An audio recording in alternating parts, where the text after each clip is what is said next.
Hola, queridos oyentes. Bienvenidos al episodio 61. Welcome to episode 61 of the Learn Spanish con Salsa podcast. If you've been struggling to become fluent in Spanish, you may be wondering, do you have to drop everything and move to a Spanish-speaking country to finally achieve fluency? Well, in this episode, I sit down with Jessica Taylor, widely known as DJ Tay, who shares how Immersion helped her improve her conversational Spanish fluency beyond formal education. Jessica is the founder of the wildly popular For the Love of Bachata event. She shares her story of how she went from a reluctant Spanish student to a Spanish teacher and a sought-after Latin music DJ.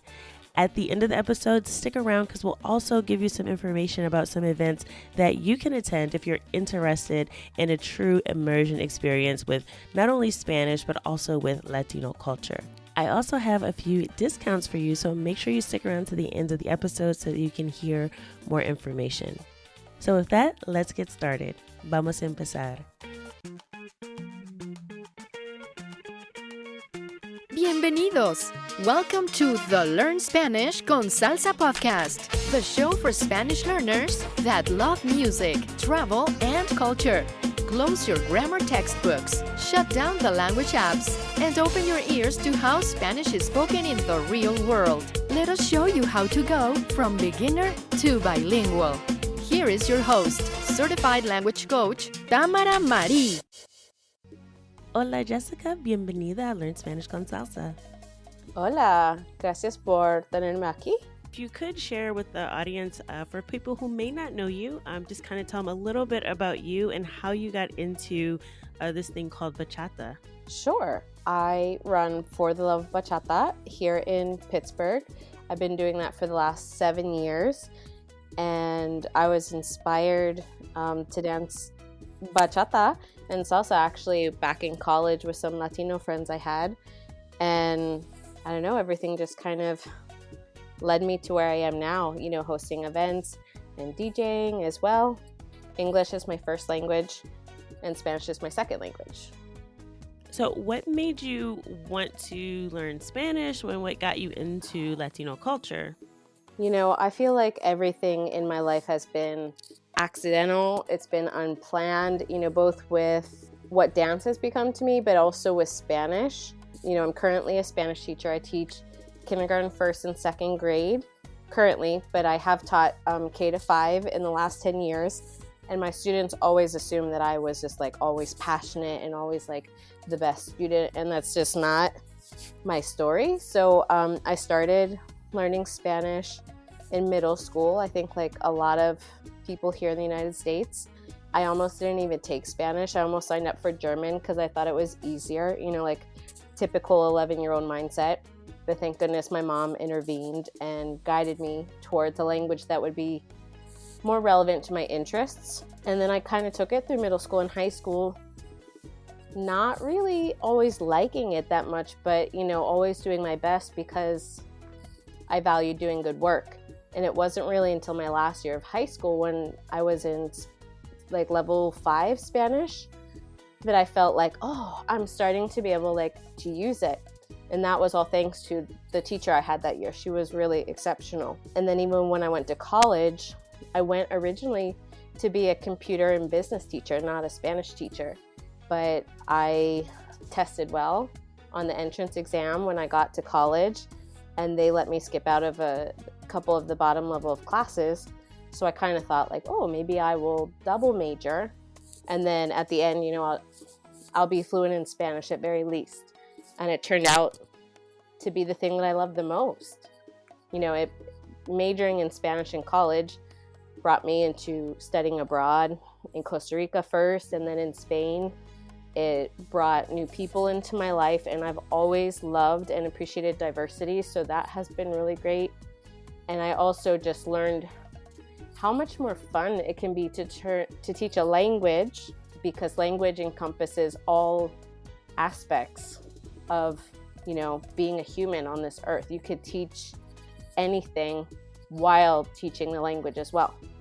So yeah, it was never really planned. It just kind of unfolded with the years of my life.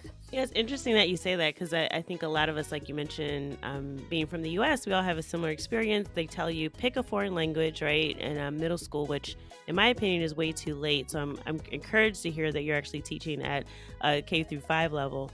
But, we pick a language and then we may or may not really be into it. And I love how you were saying how things just unfolded for you and that as you realized you were good at it and then you started to have these experiences, that's when you really developed more of a passion for it. Because I think like a lot of us, anything that's academic or learning, especially if we weren't good students in school, that we can have these misperceptions about our ability to learn a language, especially as adults. So we have this feeling like, oh, I'm just bad at languages because I didn't do well in school. And also how long it took for things to click for you. So you said you went to Spanish level 5 in high school, and I had a similar experience. But unfortunately, I don't think I had a teacher as good as the teacher it sounds like you had that made it relevant. When I first left the country, I realized I couldn't understand or speak any Spanish at all with my public school education. So I'm curious to hear when you actually felt like, I'm actually fluent in Spanish or that I've mastered the language. Like you mentioned traveling abroad and going to Costa Rica. So was there a specific moment you remember where you were like, oh, I finally have this down and I finally feel like I speak Spanish. I'm not just learning Spanish?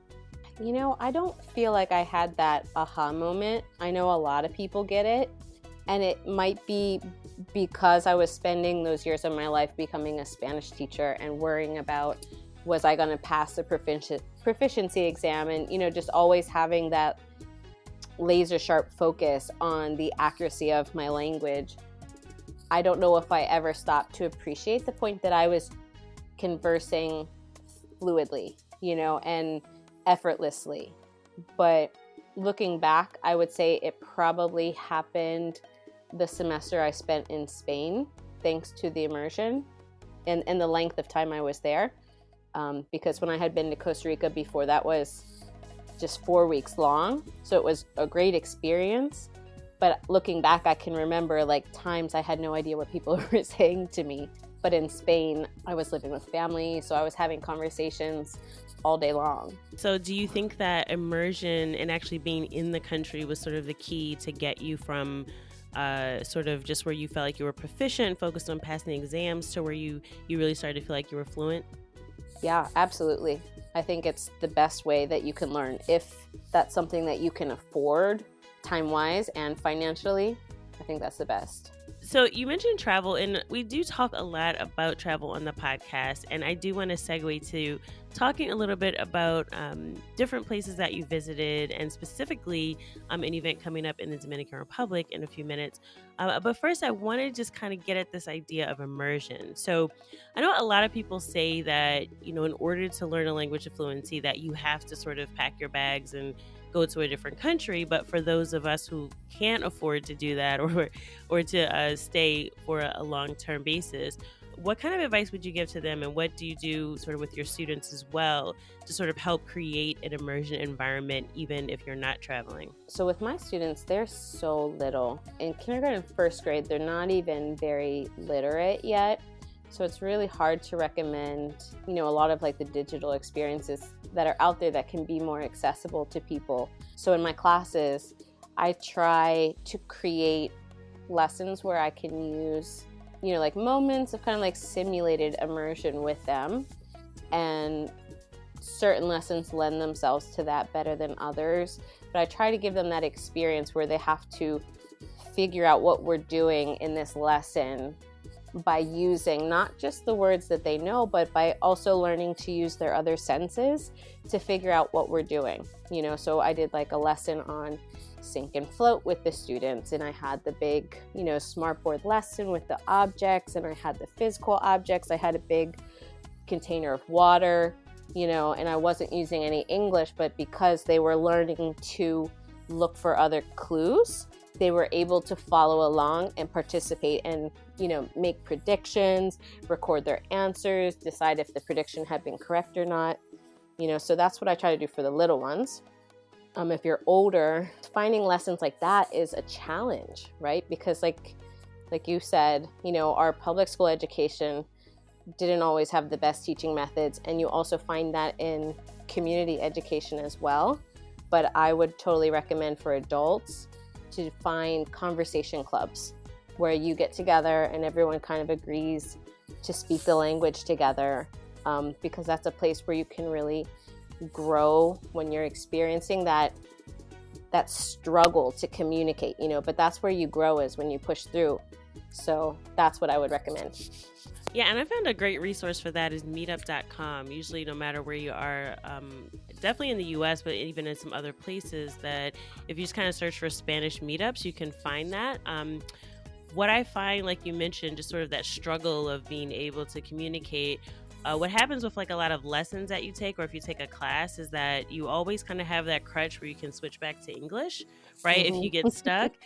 So if you have to find a good group, and you're right, it is hard, I think, to find a group where everyone agrees not to revert to English and they actually don't do it, right? Because it's so easy. And I've also found in social situations, I don't know if you found this as well, is when you're in I call it like sort of a mixed group, at least linguistically. So if you have some people that speak Spanish, some people that speak Spanish and English, some people that only speak English, especially here in the US, like you'll usually end up in a social situation speaking English, just because you don't want to leave people out that don't speak Spanish. So it can be kind of awkward, right, to try to get that conversation practice in a true social setting, like with friends. So I always recommend, like you said too, like find people who are intentional about we're going to speak Spanish, because in mixed companies, sometimes you don't always get that full immersion. Yeah, I totally agree. So I want to switch gears a little bit and talk about how, I'm curious to know how you became a DJ, and specifically for bachata, because bachata is from Dominican Republic. You're there in Pittsburgh. So I'm really curious about the connection between you, and I know you traveled, you mentioned going to Costa Rica and then to Spain, but sort of how did you then get into bachata and then Dominican culture? It's kind of like the story of me becoming a Spanish teacher. So way back in high school, I know that I always loved when I would see like salsa dancing in movies, and I wanted to do it, but it wasn't something that was available to me at that time. And then in college, I started hanging out with more students in like the Latin student organization as a way to kind of connect with others in a way that was relevant to my major. And they kind of started teaching me to dance. So that was my first entrance into dancing. I loved it. I loved that every time you would hang out with people, like dancing would break out, And then when I graduated, so I didn't start dancing right away. I right away went into like a graduate program in teaching ESL for 10 months. But that landed me in Ecuador for a month one summer. And I was I thought I was going to have like the best dancing experience ever, because obviously like I don't necessarily know the roots of all these dances yet. I know salsa, I know merengue, I know bachata, but I don't realize that they're not necessarily native to Ecuador. So needless to say, I was super disappointed that I already knew a lot more than the locals there, because in Otavalo in Ecuador, where I was, at least in that one place, they knew like the basic step and a basic turn, and that was it. It was super chill. And, I was just like so like deprived of what I had known in college. So when I came home, that's when I started taking salsa lessons in Pittsburgh, and instantly like fell in love. Soon after, like I realized my community didn't really like bachata that much. And I had an instructor that he liked bachata, and he got me starting to go to like DC for bachata events, like, DC Bachata Congress and other ones. So I was coming home like, look, everybody, there's like all this great music, and there's like all these things you can do, and it's better than like what you know. And people are like, nah, nah, nah, nah, nah. And I was also trying to get the DJs to play this other, all these other songs that I had found, and they're telling me no. And so eventually, I'm told that this is called situational leadership, right? So I felt the need, and I decided to start for Love Bachata, right? At first, it was supposed to just be sharing music with people, which got me doing more and more research. Along the way, I accidentally started doing events, an outdoor social I had done with just a few friends before, just like exploded. There were like 100 people the one time.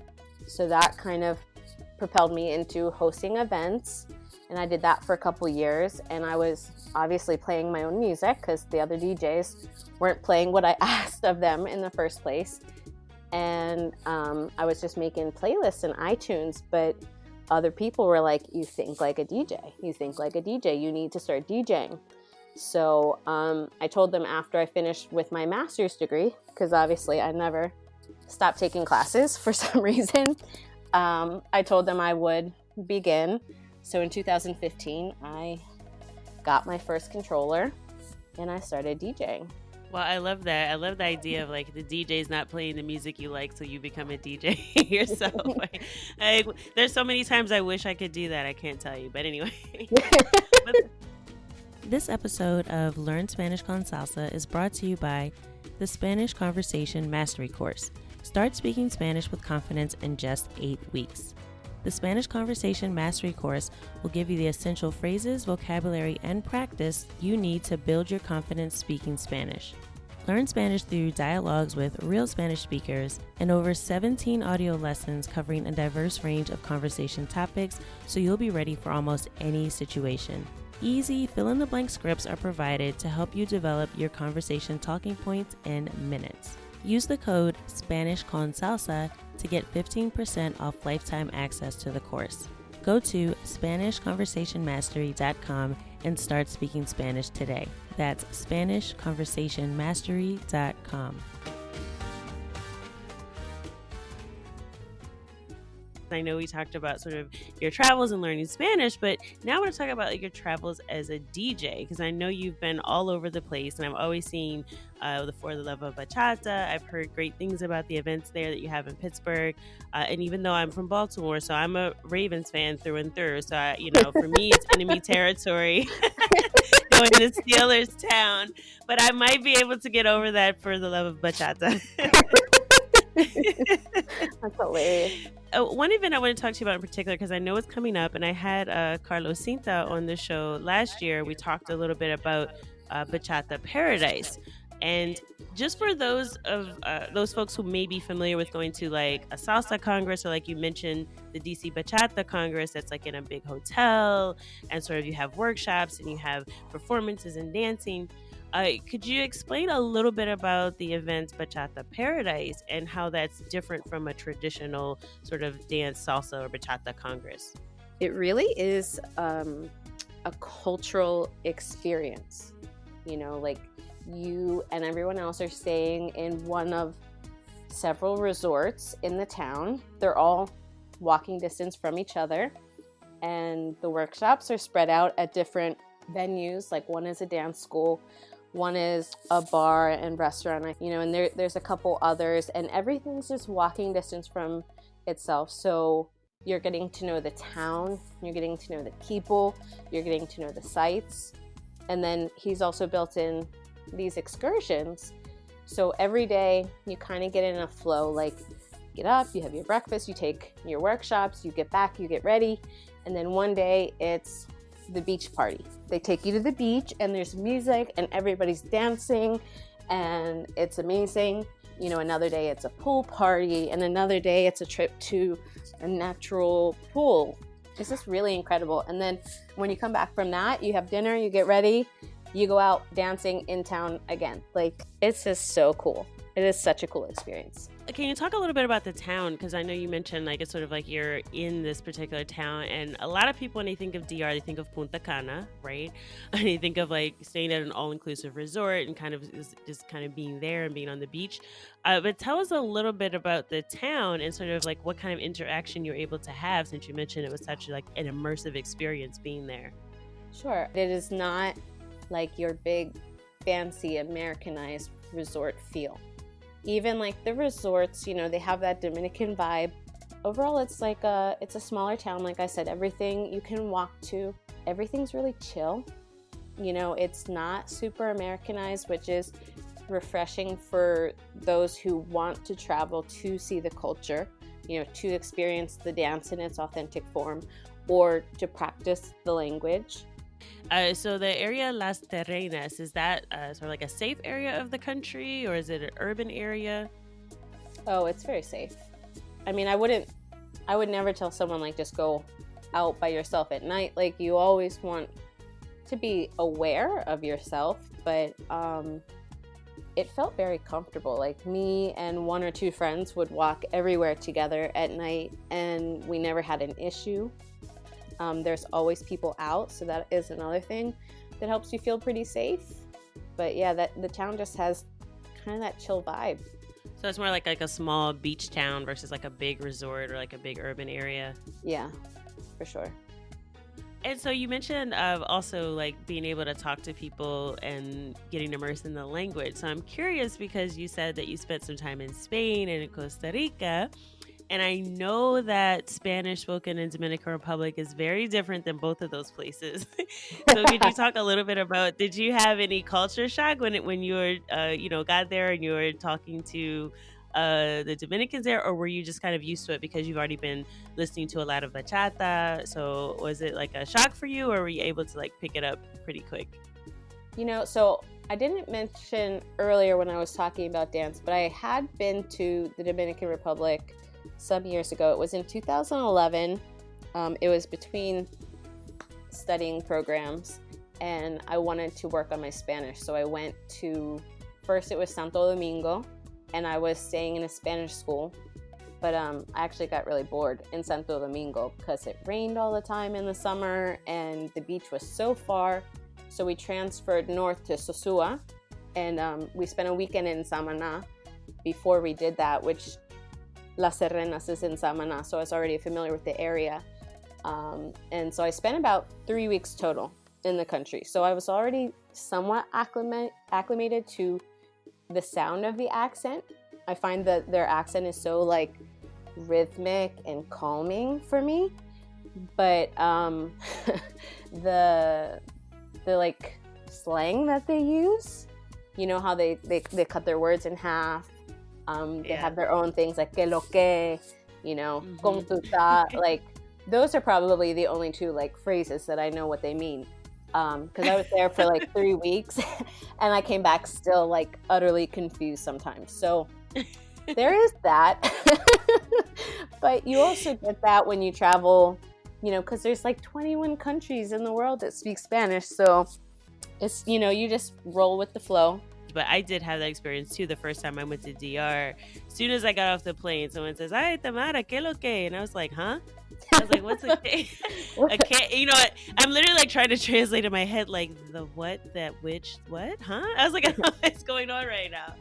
So yeah, it can be something to get used to, but it's interesting because like when I first started as well, I realized that every time I would travel to a different place that the dialects were very different. And in school, they tell you, oh, Spanish is just Spanish, right? Like, oh, it's like this one language. It's like, super generic. And then in traveling and talking to people, you find out that's not true. So that actually is what led me to sort of come up with my own guide to like Dominican Spanish. Like I compiled a phrase book of like, I think I have over like 200 something different words and phrases that are just used in DR.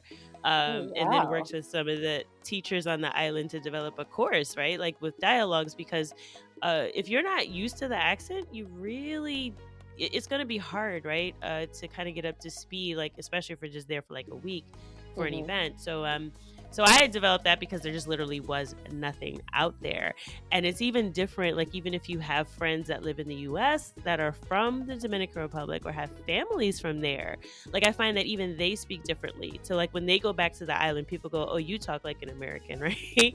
Yeah. So they don't, it's really interesting. And like especially if you're just starting out in Spanish, or if you can't really hear the differences in the accents yet, it can be tough to sort of sort all that out on your own. So I do think that just being aware of it and being prepared to know that, maybe it's not that your Spanish proficiency isn't up to par, but maybe it's just like a phrase that you haven't heard before because of where you are. I think that always kind of helps just to have that cultural awareness. Yeah, and I think Dominicans are fairly aware that they have, kind of this unique pocket of Spanish. So when you express your confusion, I think they're pretty good at adapting for you.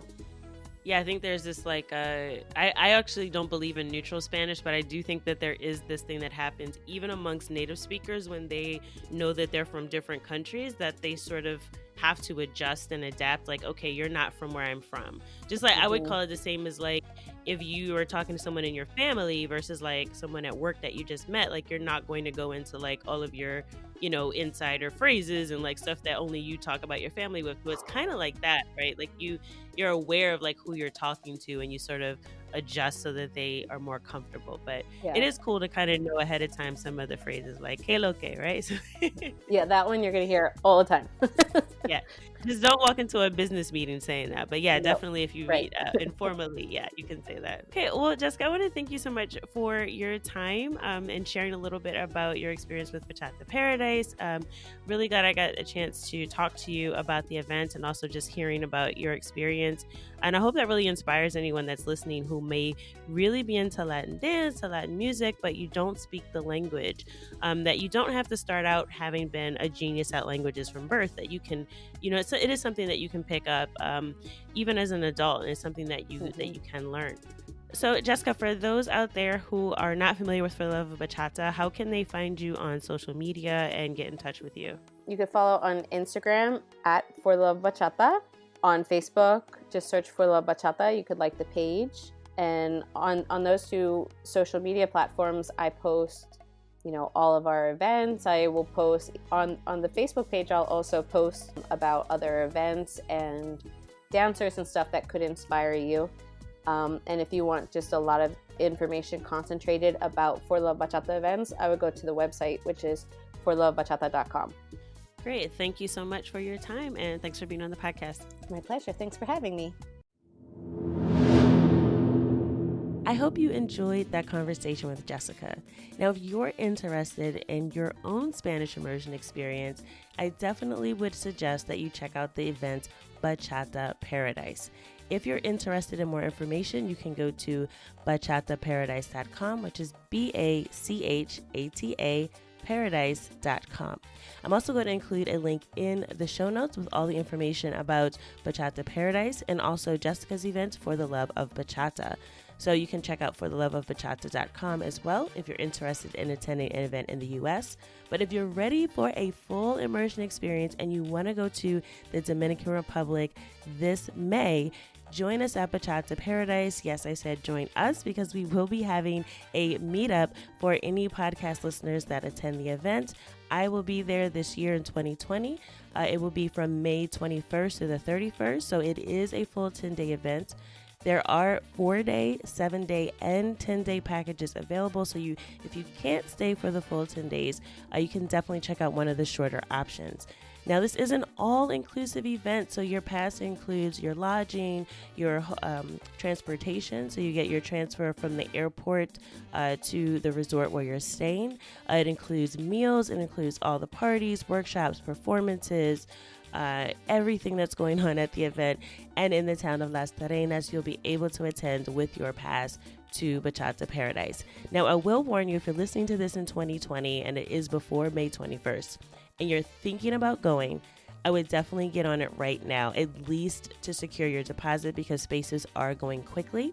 If you're listening to this after 2020, this event does happen every year. So still check out bachataparadise.com, and I will make sure that the show notes page is updated with the information for this year's event if it is after May 2020 when you're hearing this, okay?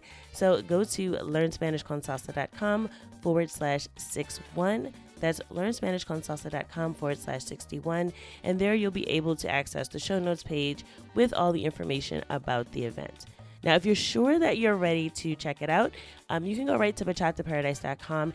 And if you want a discount, and of course, I'm always looking out for you guys. I always want to make sure that you can enjoy things with a little bit of a reduced rate if I can get that for you. So if you're interested in attending Bachata Paradise, you can enter the code SCS for Spanish con Salsa. That's SCS4 for the 4-day package, SCS7 for the 7-day package, or SCS10 for the 10-day package. So again, if you're interested, I'm also going to include those codes in the show notes page so that you don't have to remember them right now. But make sure, again, if you're interested in attending in 2020, get on it right now. See what spaces are left and at least get in your deposit so that you can secure your spot for the event.